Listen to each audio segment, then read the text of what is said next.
7 News asking questions after Denver police say they've improved their policy on how they respond to emergency calls.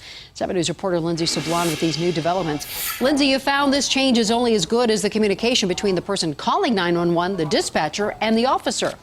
And in theory, you call 911 and the dispatcher you talk with is able to relay that information to the officers headed in your direction. But that doesn't always happen the way it should. The Denver Police Department is changing how it responds to certain 911 calls, specifically calls involving excited delirium. So excited delirium is typically caused by a drug overdose. And what happens is people begin to act in a really bizarre manner. In most cases, a dispatcher will relay the caller information to an officer.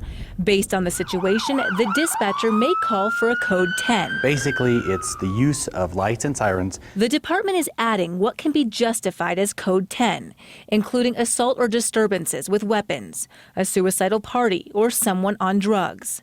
Calls they're seeing more often, including April 14th, when Christine Kirk called 911.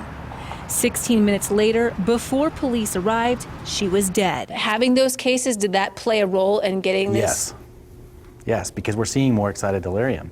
Regardless of what's causing it, we're seeing it. With our partners at the Denver Post, we broke down the exchange between Kirk and 911 and what 911 told police. 2.5 minutes into her call, Kirk tells dispatch her husband may be on marijuana. There's a gun in the home. He wants her to shoot him, and he's hallucinating. All information that justifies a code 10 response. The problem? It appears dispatch never passed that information to police. Could this have made the difference in that call? It's so difficult to say. I know people are quick to wonder that. We'll never know. I mean, there's a lot of speculation that goes into that. What we do know is that based on that call, that was one of the things we looked at. Could we do different? Should we do different?